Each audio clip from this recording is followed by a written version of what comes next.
Sixth class. Today the date is 18th December 2020 and the day is Friday. So we are going to start our lecture number 8. Today we will do workbook exercises of our lesson A Heritage of Trees.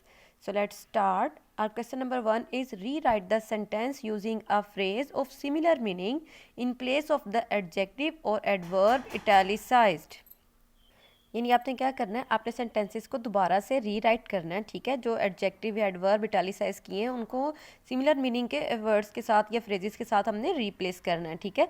जैसे हम एक example देखते हैं, the carpenter sold a wooden table. तो wooden table था ना, adjective था। अब इसको उन्होंने किस तरह से चेंज किया है, the carpenter sold a table made of would, ठीक है। तो ये एक एडजेक्टिव फ्रेज बन गई।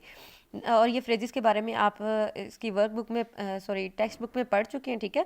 द पेशेंट वॉकड अनस्टीडीली, ठीक है। तो ये अनस्टीडीली जो है वो वॉकड को बता रहा है ना कि वो अनस्टीडीली उसने वॉक की, तो इट मीन्स ये एडवर्ब है। तो अब इसकी एडवर्ब फ्रेज कैसे बनाएंगे, the patient walked in an unsteady manner, ठीक है। तो इन एन अनस्टीडी मैनर अब क्या बन गया, एडवर्ब फ्रेज। इसी तरह से जो नीचे दिए हुए इनको आपने केयरफुली रीराइट करना है। फर्स्ट सेंटेंस है आपका ये वाला, the children listened attentively to the talk. तो इसको अब हम रीराइट कैसे करेंगे, the children listened to the talk with full attention, ठीक है। अब सेकेंड वाला देखें, while Hina tried on the shoes while the salesman waited patiently. अब वेटेड इंतज़ार किया ना पेशेंटली, तो ये एडवर्ब फ्रेज बनेगी आपकी। अब इसको हम चेंज कैसे करेंगे, while Hina tried on the shoes while the salesman waited, और ये पेशेंटली था ना, तो हम इसको चेंज कर देंगे एडवर्बल फ्रेज यानी विद ग्रेट पेशेंस के साथ, ठीक है। The border police are very strict. तो उसके बाद अब देखें, the police on the border are very strict, ठीक है। उसके बाद है, she wore a silk dress to the dinner party. तो अब इसको हम किस तरह से चेंज करेंगे, she wore a dress made of silk, ठीक है, to the dinner party. The packer wrapped the parcel carefully, the packer wrapped the parcel with great care, ठीक है। तो आपने इसी तरह से इनको रीराइट करके दोबारा से ये नीचे जो आपकी गिवन लाइंस हैं उनमें आपने इनको दोबारा से लिखना है। पेज नंबर 110 पे हमारी ये प्रपोजिशन की एक्सरसाइज है, ठीक है। प्रपोजिशन बार बार आपने की है, आपने इसको अपनी ग्रामर एंड कंपोजिशन में भी किया है, इसके अलावा टेक्स्ट बुक में भी आपने किया है। आप वर्क बुक में देखें, आपने fill in the blanks with in by from with और टू, यानी ये प्रपोजिशंस लगाकर आपने ये जो नीचे दी गई ब्लैंक्स है इनको फिल करना है। Rehan is different blank his brother, यानी रेहान अपने भाई से मुख्तलिफ है, तो from his brother. We heard about the accident, हमने एक्सीडेंट के बारे में सुना फ्रॉम द पुलिस, पुलिस से। सारा वाज ड्रेस्ड इन सिल्क, सारा जो थी उसने सिल्क का ड्रेस पहना था। The tourist arrived at the hotel, tourist जो थे वो होटल पर पहुंचे बाया टैक्सी, यानी एक टैक्सी के ज़रिए। दे केम बाय टैक्सी, वो टैक्सी के ज़रिए आए। Do you agree with the others, क्या आप दूसरों के साथ मुत्तफिक हैं। I hope you agree with the request he made, I hope मुझे उम्मीद है या मैं उम्मीद करता हूँ कि आपसे जो रिक्वेस्ट की गई है आप उससे मुत्तफिक हैं। She goat the job with her father's help, उसे अपने बाप की मदद से जॉब मिल गई। वी आर नॉट सेटिस्फाइड, हम सेटिस्फाइड नहीं हैं विद द इवनिंग क्लासेस, शाम की क्लासेस से। All the houses in this area are supplied with electricity, यानी इस एरिया में तमाम घरों को बिजली मुहैया की गई है जी। उसके बाद पेज नंबर 111 पर ये वोकैबलरी दी हुई है, इसमें क्या है, join the following to form longer words, यानी आपने इनको ज्वाइन करके लॉन्गर वर्ड्स बनाने और उनको इधर साइड पे दिए गए कॉलम में रीराइट करना है, ठीक है। अब अंडर के साथ ये ग्रोथ, ठीक है, अंडर ग्रोथ। लैंड्स के साथ ये केप मिला तो लैंडस्केप, और ये कवर्ड बन गया, और उसके बाद ए है ये लॉन्ग है तो ये मिलकर अलॉन्ग बन गया।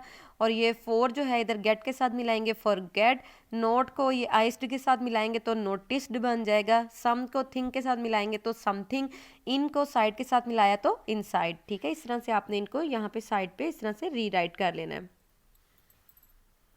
जी। तो क्लास ये यहाँ पे आपको उन्होंने एक ग्रिड दी हुई है, वर्ड ग्रिड, ठीक है। इसको आपने फिलअप करना है और आपको क्लूज जो हैं वो यहाँ पर दिए गए हैं, ठीक है।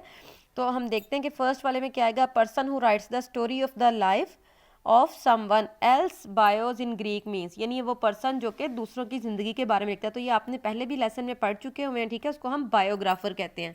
तो ये यहाँ पे फर्स्ट वाले में आ जाएगा बायोग्राफर। उसके बाद सेकंड है a person who hunts illegally और समबॉडी एल्सिस लैंड, यानी वो बंदा जो इलीगल हंट करता है यानी शिकार करता है, उसको हम क्या कहते हैं, उसको हम पोचर कहते हैं, ठीक है। ये सेकंड वाले में आ जाएगा पोचर। उसके बाद थर्ड है अ जज इन अ लोअर कोर्ट, यानी वो जज जो लोअर कोर्ट में यानी निचली अदालत में होता है उसे हम क्या कहते हैं, उसे हम मैजिस्ट्रेट कहते हैं। थर्ड पे आ जाएगा मैजिस्ट्रेट।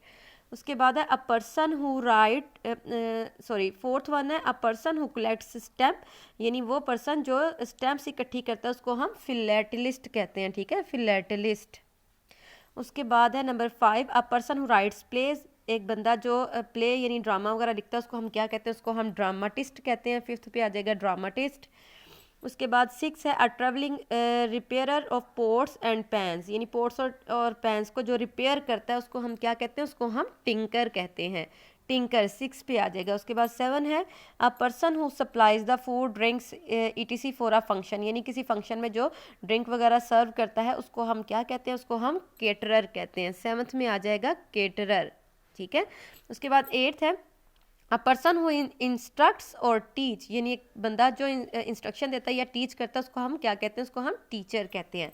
तो 8th वाली यहाँ पे जो ग्रेड है उसमें आ जाएगा टीचर। उसके बाद 9th पर है a person who dies for any great cause, एक बंदा जो किसी अच्छे मकसद के लिए मरता है उसे हम क्या कहते हैं, उसे हम मार्टायर बोलते हैं, ठीक है। तो 9 वाले में आ जाएगा मार्टायर। उसके बाद 10th वाली है Houdini was the world's greatest a person who is clever at escaping, यानी जो स्केप कर जाता है बंदा दुनियावी जिंदगियों से स्केप्ड कर जाता है उसको हम क्या कहते हैं, उसको हम स्केपोलॉजिस्ट कहते हैं, स्केपोलॉजिस्ट, ठीक है। फिर 11 है अ पर्सन हु मेंड्स फिट्स और replaces water pipes drains etc, यानी वो बंदा जो कि रिप्लेस करता है वाटर पाइप्स या ड्रेन्स वगैरह को, उसको हम क्या कहते हैं, उसको हम प्लम्बर कहते हैं। 11 वाले में आ जाएगा प्लम्बर। उसके बाद 12 है a person who does not speak the truth, यानी वो बंदा जो सच नहीं बोलता उसको हम लायर कहते हैं। 12 वाले में आ जाएगा लायर। और अ person who looks after the money matters of college और स्कूल, जो स्कूल या कॉलेज के मनी मैटर को टैकल करता है उस बंदे को हम बर्सर कहते हैं, बर्सर। 13th पे आ जाएगा, ठीक है। तो उसके बाद है a person who does not act loyalty to his country, यानी वो बंदा जो अपने मुल्क के साथ या किंग के साथ जो है वो या मज़हब के साथ लॉयल नहीं होता है, वफादार नहीं होता, उसको हम क्या कहते हैं, उसको हम ट्रेटर कहते हैं। 14th वाले में आ जाएगा ट्रेटर। और उसके बाद अ पर्सन हु होल्ड्स मनी, जो जमा करके रखता है रकम, ठीक है, और उसको यानी वो because he can not bear to party, क्योंकि वो उसके बगैर नहीं रह सकता, उसको हम क्या कहते हैं, माइजर कहते हैं, ठीक है। तो ये आपने अच्छे से इसको फिलअप करना है। जी स्टूडेंट, तो हमारा वो लेसन कंप्लीट हो गया है। अब नेक्स्ट लेसन हम इसकी रीडिंग आज स्टार्ट करेंगे। साथ में lesson number 12 uncle पोजर Hanks a picture, यानी ये स्टोरी है जिसमें अंकल पोजर, ये आपको पिक्चर भी उन्होंने दिखाई है, अंकल पोजर हैं, ठीक है। तो अब मामला क्या है कि एक फ्रेम है उसमें पिक्चर लगी हुई है जो कि अभी रेडी होकर आया है और उसको उन्होंने हैंग करना है। तो अंकल पोजर कहते हैं कि ये काम तो बहुत ईजी है, ये काम मैं करूँगा। तो सबसे पहले ये वर्ड्स टू नो इसके आप देख लें। 4 वुमेन है, काम करने वाली मासी, ठीक है। डेड बीट, बुरी तरह थका हुआ, ग्रोवल, खौफजदा होना, हिंडर, रकावट, प्रेसिपिटेटेड, जल्द, अमल, स्नीयर, हकारत भरे अंदाज में बोलना। स्पिरिट लेवल जो है ना वो एक डिवाइस है, यानी एक टूल है जिसकी मदद से हम सरफेस लेवल जो है ना वो चेक करते हैं। अच्छा जी, तो let's start with the reading. You never saw such a commotion up and down a house in all your life as when my uncle Podger undertook to do a job. A picture would have come from the frame makers and be standing in the dining room waiting to be put up, and Aunt Podger would ask what was to be done with it, and Uncle Podger would say, "Oh, you leave that to me, don't you any of you worry yourself about that, I'll do all that." जी, तो वो अब कह रहे हैं कि आपने कभी भी इस तरह की कोई हंगामी हालत नहीं अपने घर में देखी होगी पूरी ज़िंदगी में, जिस जो कि अंकल पॉजर ने जब एक काम करने के वक्त जो हंगामा घर में खड़ा किया। अब क्या था कि एक पिक्चर थी जो कि फ्रेम मेकर से बन के आई थी और वो सब स्टैंडिंग खड़े थे डाइनिंग रूम में कि अब उसको उन्होंने पुटअप करना है, यानी लगाना है, हैंग करना है। आंट पोजर कहती है कि अब इसके साथ क्या करना है, तो अंकल पोजर कहते हैं कि आप सब ये मुझ पर छोड़ दें, आपको इसके बारे में परेशान होने की ज़रूरत नहीं है, मैं सब कर लूँगा। And then he would takes off his coat and begin. He would send the girl out for 6 pennorth of nails, and then one of the boys after her to tell her what size to get, and from that he would gradually work down and start the whole house. अब वो देखें first paragraph में तो उसने कहा ना कि मैं सब खुद कर लूँगा, लेकिन अब वो क्या कर रहा है कि वो पूरी फैमिली को अपने साथ एंगेज कर रहा है अंकल पॉजर, ठीक है। तो वो अपना कोट उतार के रखता है और काम शुरू करता है, लेकिन उसने ना तो कोई टूल पकड़ा है ना ही कोई चीज़ ली है कि वो स्टार्ट कर सके काम। तो अब वो 1 बाय 1 हर एक को अपने साथ इंडल्ज कर रहा है, ठीक है। तो सबसे पहले वो गर्ल को भेजता है। तो ये 6 पेनॉर्थ जो है ना वो एक स्लैंग लैंग्वेज है, यानी ओल्ड लैंग्वेज है, ठीक है। यानी 6 पेंस इसका मतलब है ये जो एक हस्पानवी जो कह लें कि करेंसी है उसको बोलते हैं, ठीक है। तो वो उसको देता है नेल्स यानी कील लाने के लिए, और फिर उसके बाद वो बॉय को उसके पीछे भेजता है कि वो उसको एग्जैक्ट साइज़ भी बताएगा किस साइज़ का आपने नेल लेकर आना है, और फिर वो अपना वर्क जो है ना स्टार्ट करता है और पूरे घर को अपने साथ इन्वॉल्व कर लेता है। Now you go and get me my hammer will he would shout, and you bring me the rule, Tom, and I shall want the step ladder, and I had better have a kitchen chair too, and Jim, you run round to Mr. Goggles and tell him pass kind regards and hope his legs better, and will he lend me his spirit level, and don't you go Maria, because I shall want somebody to hold me light, and when the girl comes back she must go out again for a bit of picture cord, and Tom, where's Tom? Tom, you come here, I shall want you to hand me up the picture. अब uncle पॉजर क्या कह रहे हैं कि मुझे hammer भी ला के दो मेरा, ठीक है। और वो शाउट करता है, चिल्लाता है और कहता है कि मुझे रूल भी चाहिए, ठीक है। टॉम के ऊपर वो चिल्लाता है and I shall with want a step ladder, और वो ऐसी उसको लैडर चाहिए, सीढ़ी चाहिए जो कि फोल्ड हो जाती है, ठीक है। तो कहते हैं कि इसके अलावा ये भी बेटर है कि मुझे एक किचन वाली चेयर भी ला के दें। एंड जिम, और वो जिम को कहता है कि तुम मिस्टर गोगल के पास जाओ और मेरा उसको आदाब कहना और उसे कहना कि मैं उम्मीद करता हूँ कि आपकी टांग जो है वो जल्द ही ठीक हो जाएगी, तो क्या आप मुझे अपना स्पिरिट लेवल देंगे, यानी वो सरफेस लेवल चेक करने वाला जो टूल है वो मुझे देंगे। और मारी को कहता है कि तुम कहीं मत जाओ क्योंकि मुझे एक बंदा चाहिए अपने पास जो लाइट को पकड़े। और फिर जब वो लड़की वापस आती है तो वो देखती है कि अभी इसको क्या ला कर देना है, पिक्चर कॉर्ड यानी धागा भी उसको हंग करने के लिए पिक्चर को, ठीक है। और टॉम, वियर्स टॉम, अब वो फिर चिल्लाता है कि टॉम किधर है। तो कहता है you come here, I shall want you to hand me up the picture, तो मैं चाहता हूँ कि तुम यहाँ खड़े रहो और मुझे पिक्चर पकड़ाओ।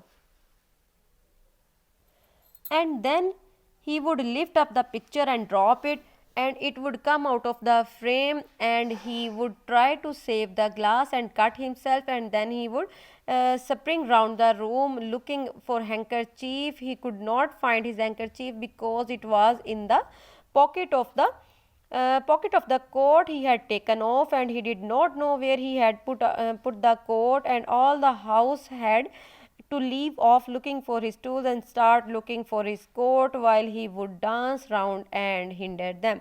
यानी अभी इस पैराग्राफ में वो क्या बता रहा है कि वो पिक्चर उसको पकड़ाता है टॉम, ठीक है। और वो उसको जो अंकल पॉजर है वो उसके हाथ से गिर जाती है और वो फ्रेम से बाहर निकल आती है पिक्चर। और अंकल पॉजर जो है वो शीशे को बचाने की खातिर अपने जो हैंड है उसके ऊपर कट लगवा लेता है शीशे से, ठीक है। और फिर वो पूरे जो रूम है वहाँ पे स्प्रिंग राउंड यानी घूमता है और देखता है, अपना रुमाल ढूंढता है, लेकिन उसको कहीं भी वो रुमाल नहीं मिलता। क्यों? क्योंकि वो रुमाल उसके कोट की पॉकेट में होता है जो उसने उतार के रखा था, और अब उसको ये याद नहीं आता कि उसने वो जो कोट उतारा था वो कहाँ रखा है। और सारा घर जो है वो अब उसके टूल्स को छोड़कर वो उसके कोट को ढूंढना शुरू कर देते हैं, ठीक है। और वो इधर उधर अब वो मतलब डांस राउंड कह रहे हैं कि मतलब वो इधर उधर अब घूम फिर रहा है और उनके काम में भी रुकावट डाल रहा है। Doesn't anybody in the whole house know where my coat is? I never came across such a set in all my life. Upon my word, I didn't. 6 of you, and you can't find a coat that I put down on 5 minutes ago. Well, all of thee. Then he'd get up and find that he had been sitting on it and would call out.